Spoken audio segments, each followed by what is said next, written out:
Okay, so I gotta tell you this story about my nephew Danny, because honestly, it completely broke my heart, but also kind of put it back together at the same time, you know? Like, it's one of those things that just sticks with you. So, Danny's 8 years old, right? Super energetic kid, always bouncing off the walls, obsessed with dinosaurs and those weird YouTube videos where people open toys. You know the type. Anyway, his school was doing this big production, some kind of winter play thing. I think it was supposed to be like a mashup of different fairy tales or something. I don't know. Elementary school plays are always kind of wild with their concepts. But here's the thing. Danny kept calling me, like over and over.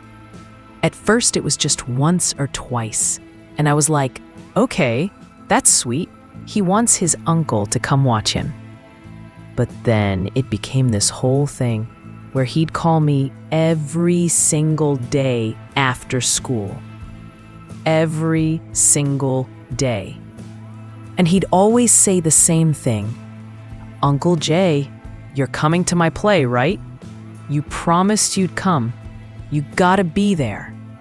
And I'd be like, yeah, buddy, of course I'll be there. I already told you I would, but he'd keep asking.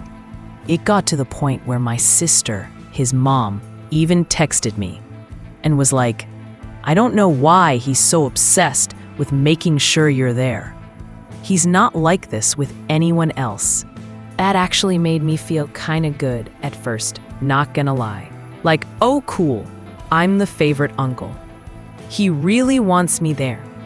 My ego was a little bit inflated, you know? I was thinking maybe he just really looked up to me or whatever. I mean, I try to be a good uncle. I take him to the arcade sometimes. I let him stay up late when he sleeps over. I taught him how to do a pretty sick bottle flip. Uncle of the Year material, right? So the week of the play comes around, and Danny calls me on Monday. Uncle Jay, the play's on Friday. You're still coming, right? Yes, Danny, I'm coming. Tuesday, same thing. Wednesday, same thing. By Thursday, I was actually getting a little bit annoyed. Not at him exactly, but just like, dude, I said I'd be there. Why does he keep asking?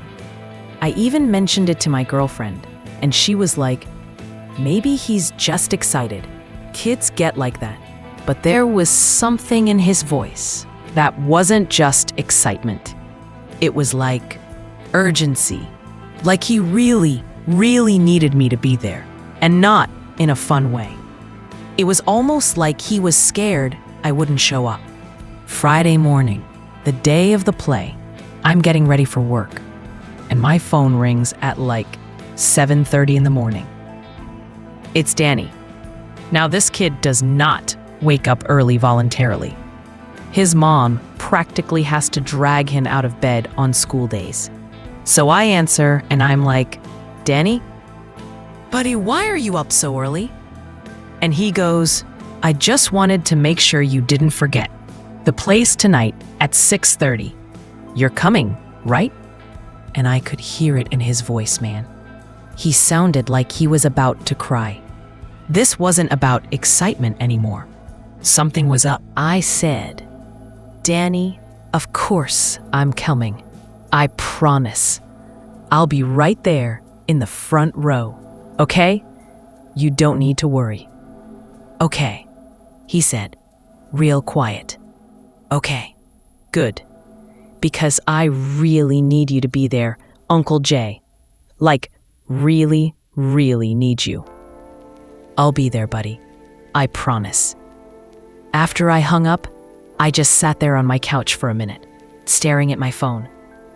My girlfriend came out of the bedroom and saw my face and was like, what's wrong? I told her about the call, and she got this concerned look too. She said, maybe you should call your sister, find out if something's going on. So I called my sister, Lisa, and I was like, hey, is everything okay with Danny? He seems really anxious about me coming to this play. And Lisa sighed. Like, this. Now I'm really worried. I'm thinking, is Danny okay? Is he sick? Did something happen at school? My mind's going to all these dark places. I told her, yeah, of course I'd come early. And then I spent the whole day at work completely distracted. I work in IT, and I'm pretty sure I screwed up like 3 tickets that day because I just could not focus. I kept thinking about Danny's voice on the phone, how desperate he sounded. 5:30 finally rolls around, and I drive over to Lisa's house. She lives in this nice little neighborhood, one of those places with the cookie-cutter houses and the perfectly mowed lawns. Danny's outside on the driveway, and the second he sees my car, he comes running over. I mean, sprinting. He practically rips the car door open before I've even fully stopped. "You came early!" he yells, and he's grinning like crazy. "Mom said you were coming early." "Yeah, buddy, of course." I get out and he immediately grabs my hand, which he doesn't really do anymore now that he's 8 and thinks he's too cool for that kind of thing. That should have been my first clue that something was really up. He drags me inside, and Lisa's in the kitchen. She looks stressed, like more stressed than usual, and she's a single mom with a full-time job, so her baseline stress level is already pretty high. "Danny, honey, why don't you go finish getting ready?" she says. "Your costume's on your bed." "Okay." He runs off upstairs, and Lisa looks at me. "Coffee?" she asks. "Sure." She pours us both a cup, and we sit down at the kitchen table. She's doing that thing where she's wrapping her hands around the mug, but not actually drinking it, just staring into it like it's got answers or something. "So," I say, "what's going on?" Lisa takes a deep breath. "Okay, so you know how Danny's been obsessed with you coming to this play?" "Yeah, kinda hard to miss." "Well, there's a reason for that." She pauses. "The play has this thing where the kids were supposed to invite someone important to them. Like, each kid picks one person who they want to dedicate their performance to. It's this whole thing the teacher set up to make the kids feel special."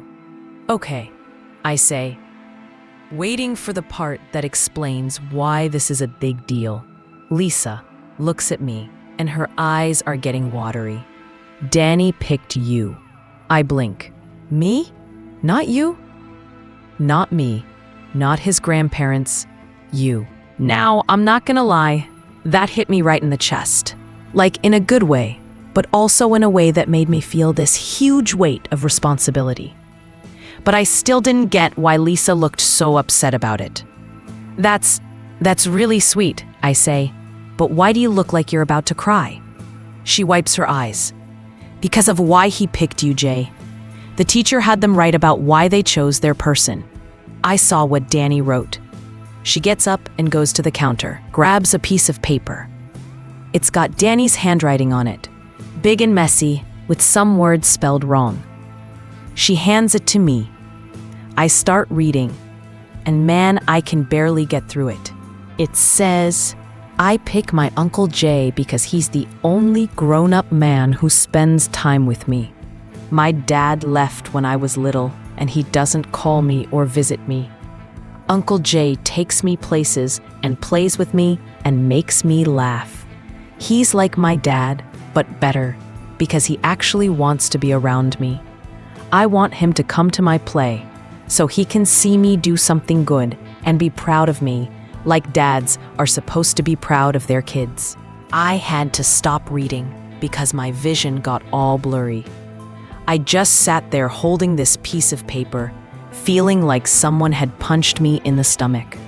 Lisa's crying now, not even trying to hide it. "He asked the teacher if he could invite you instead of me. The teacher called me to make sure it was okay. And of course I said yes, because, God, Jay, you've been more of a father figure to him than his actual dad ever was." I didn't know what to say. I mean, what do you say to that? I just do normal uncle stuff. I hang out with the kid because he's my nephew and I love him. I never thought of it as filling in for his deadbeat dad. I just thought I was being, a decent uncle. Lisa, Don't, she says, shaking her head. Don't apologize or act like this is a burden. I'm telling you this because I need you to understand how important tonight is to him. You're not just his uncle. You're his person. And he needs you there. Right at that moment, Danny comes thundering down the stairs in his costume. He's dressed as a tree, like a full-on tree costume with branches and leaves and everything. It's actually pretty cute. How do I look? He asks, spreading his arms out.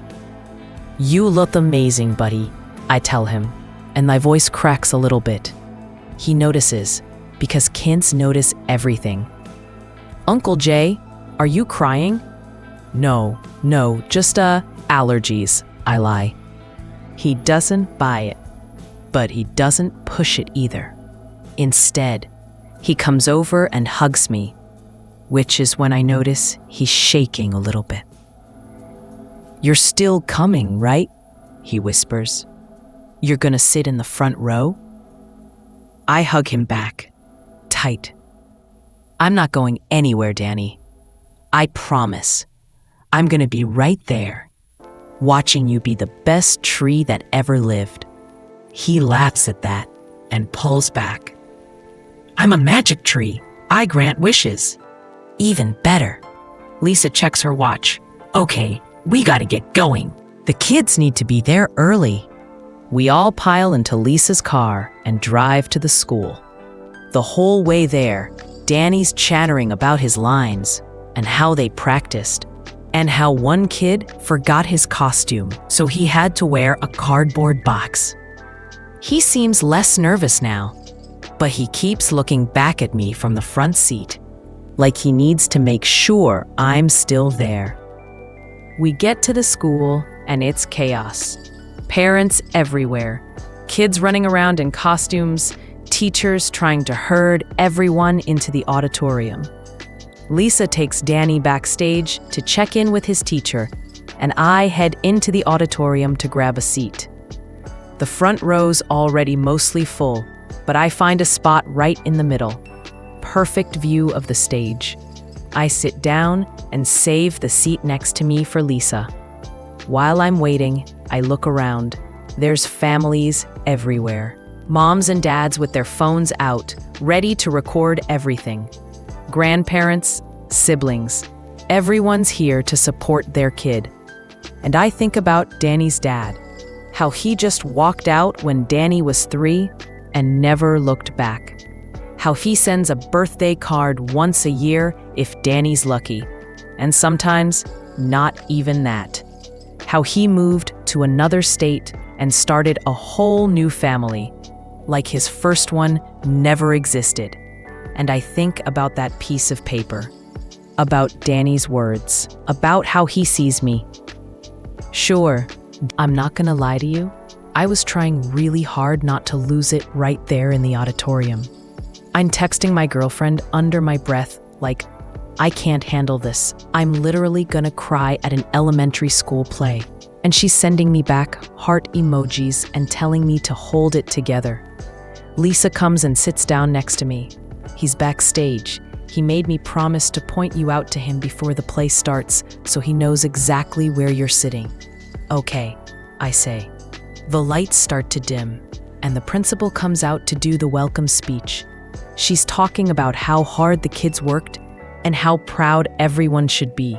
And honestly, I'm barely listening because I'm too busy looking at the stage curtain, waiting for it to open. Finally, the play starts. And let me tell you, this play is exactly what you'd expect from a bunch of elementary school kids. It's adorable and chaotic and slightly confusing. The story's supposed to be about different fairy tale characters meeting in an enchanted forest and Danny's the magic tree that helps them all find what they're looking for. The curtain opens, and there's this forest backdrop that someone clearly made out of painted cardboard and a whole lot of glitter. Kids start coming out in their costumes. There's a Little Red Riding Hood, a prince, some kind of dragon that's obviously just a kid in a green hoodie with spikes glued on, and a whole bunch of other characters. Then Danny comes out, and the second he steps on that stage, his eyes are scanning the audience. He's looking for me. I can see him squinting under the stage lights, trying to find my face in the crowd. So I do what any normal person would do. I wave, like a big, obvious wave. And when he spots me, his whole face just lights up. I mean, this kid goes from looking nervous and scared to grinning like he just won the lottery. He gives me this little wave back real quick and then gets into position. Lisa grabs my arm and squeezes it. She's crying again. I'm trying really hard not to join her. The play goes on, and honestly, it's pretty entertaining. Kids are forgetting their lines, someone's crown falls off, the dragon trips over his own tail. Standard elementary school stuff. But Danny, man, Danny is giving it everything he's got. When it's his turn to speak, he projects his voice loud and clear. Welcome to the enchanted forest. I am the magic wishing tree, and I can grant you what your heart truly needs. He's got these hand gestures and everything. The teacher obviously worked with them on their delivery. And every single time he says a line, he looks right at me. Like he's performing for the whole audience, but really, he's performing for me. There's this one part where the prince character comes up to the tree and says he's lost and doesn't know how to find his way home. And Danny's tree character says, sometimes home isn't a place. Sometimes it's a person who makes you feel safe. And I swear to God, the way Danny delivers that line while looking straight at me, I almost lose it right there. Lisa's straight up sobbing next to me at this point, trying to be quiet about it, but failing miserably. The play goes on for maybe 30 minutes, and honestly, it feels like both the longest and shortest 30 minutes of my life. There's songs and more dialogue, and at one point, the dragon and Little Red Riding Hood do this weird little dance number that makes no sense in the context of the story. But whatever, it's cute. Finally, they get to the end. All the characters have found what they were looking for, thanks to the magic wishing tree, and they're all standing together on stage. The music teacher plays this big finale song on the piano, and all the kids sing together. Then they take their bows. The audience is clapping like crazy. Parents are standing up. Phones are recording everything. When Danny takes his bow, he looks right at me again, and I'm clapping so hard my hands hurt. The principal comes back out and starts thanking everyone, the teachers, the parent volunteers, whatever. Then she says, and now our students would like to invite their special guests to join them on stage. Oh God, I didn't know this was happening. Kids start calling out names, and people start going up. Moms, dads, grandparents, everyone's heading to the stage. And then I hear it. Uncle Jay! Danny's jumping up and down, waving at me. Uncle Jay, come up! Everyone around me is looking, and Lisa's pushing me out of my seat. Go, go! So I get up and make my way to the stage.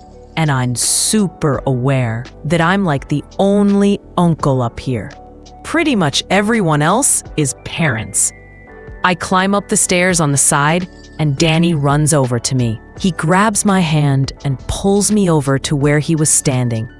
The teachers got all the kids lined up with their special person next to them. I'm standing there in my work clothes, feeling kinda out of place, and Danny's holding my hand so tight. The principal starts talking about how the kids each chose someone meaningful to them, and how tonight was about celebrating those relationships. And then she says, we invited each student to share a little bit about why they chose their special person. We won't have time for everyone to speak tonight, but we picked a few students to share. Oh no, please don't let Danny be one of them. I can't handle that. But of course Danny's one of them. The principal calls 3 kids up first. One girl talks about her mom, who works 2 jobs to take care of her. A boy talks about his grandpa, who taught him how to fish. Another kid talks about her older sister, who helps her with homework. Then she says, and finally, Danny Martinez would like to share about his Uncle Jay. Danny lets go of my hand and walks up to the microphone. They have to lower it for him because he's so short. He's got a piece of paper in his hand, the same one I read at Lisa's house, and my heart is pounding. He unfolds the paper and looks at it, then looks out at the audience. Then he looks back at me. Hi, he says into the microphone, and his voice is shaking a little. So, I picked my Uncle Jay to come tonight, and I want to tell you why. He glances down at his paper, then back up. My dad doesn't really visit me or call me. He left when I was little, and I don't really remember him that much. And sometimes that makes me sad, because other kids have dads, and I don't. Oh God, I can feel tears coming, and there's nothing I can do to stop them. The whole auditorium has gone really quiet. But then my Uncle Jay started coming around more. And he's not my dad, but he's like even better, because he chooses to spend time with me. He doesn't have to, but he does. He takes me to the arcade, and we play games, and he lets me stay up late and watch movies. And when I'm sad, he makes me laugh. And when I do something good, like get a good grade or score a goal in soccer, he acts like I just did the most amazing thing ever. Danny's voice cracks a little, and he wipes his eyes with his free hand. And I wanted him to come to my play because he's my favorite person. And I wanted him to see me be a magic tree and be proud of me. Because when Uncle Jay's proud of me, it makes me feel like I'm important, like I matter. He looks right at me. So thank you, Uncle Jay, for coming tonight and for being there all the time. You're the best uncle in the world, and I love you. I'm crying. I don't even care anymore. Everyone in the auditorium is clapping, and a lot of people are crying too.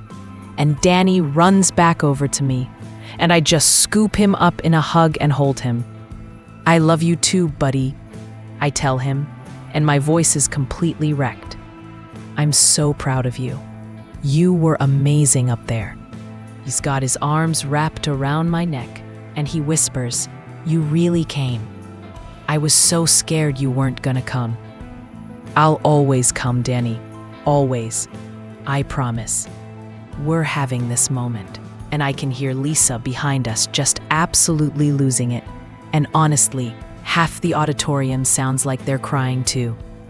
The principal wraps up the ceremony after that, and everyone starts filtering out. Parents are taking pictures. Kids are running around hyper from the excitement. Danny refuses to let go of my hand. Lisa comes over, mascara running down her face, and she hugs both of us. That was beautiful, Mijo, she tells Danny. You did so good. Did you see Uncle Jay crying? Danny asks her, grinning. I sure did. I wasn't crying, I had something in my eye, I joke, even though it's obviously a lie.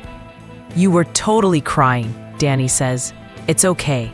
Mom cries all the time. Hey, Lisa protests, but she's laughing.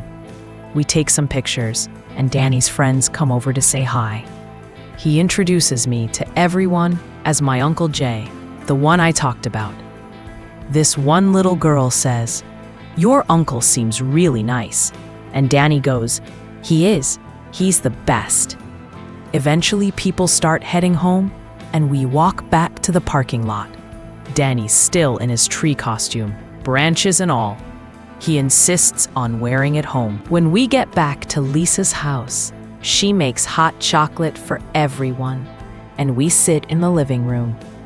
Danny's running on pure adrenaline, talking a mile a minute about every little detail of the play. Who messed up, who did good, how the dragon costume kept falling apart. Finally, around 9:30, he starts to crash. His words are getting slower. His eyes are drooping. Lisa tells him it's time for bed, and he actually doesn't argue, which is how you know he's exhausted.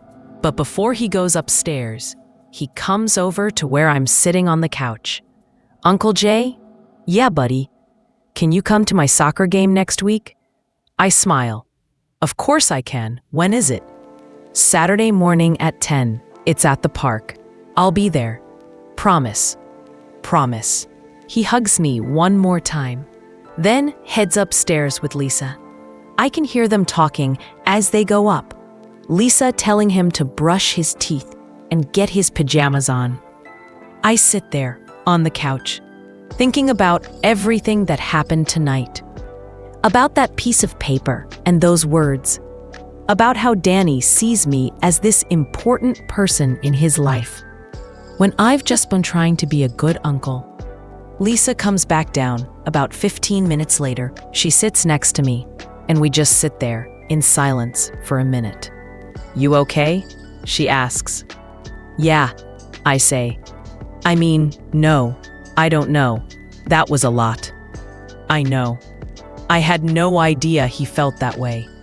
I mean, I knew his dad was a piece of work, but I didn't realize how much it affected him, or that he saw me as like a father figure.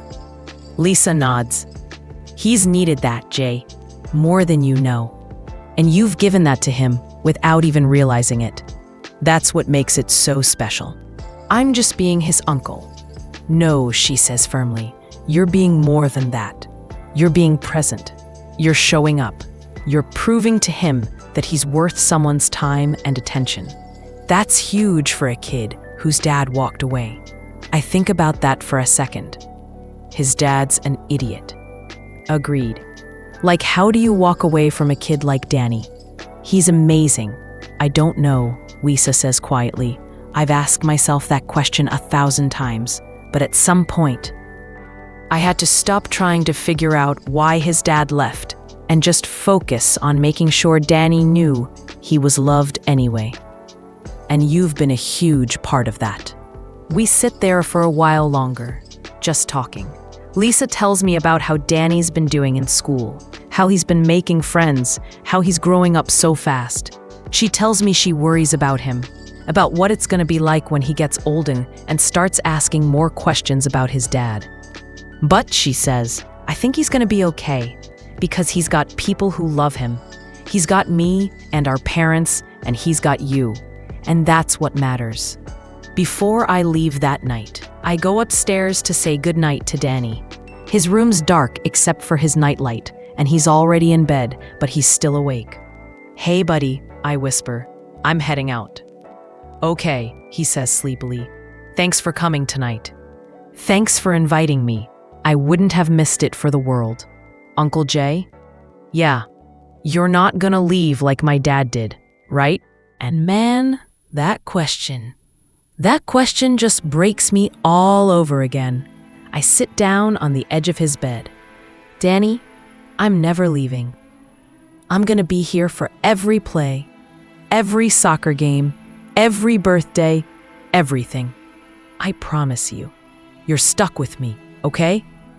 "Okay," he says, and he sounds relieved. Good. Get some sleep, buddy. You were a great tree tonight. He giggles. I was a pretty good tree. The best tree. I ruffle his hair and head downstairs. Lisa walks me to the door. Thank you, she says, for everything, for being there for him. He's my nephew, I say. I love that kid. I know. And he loves you too.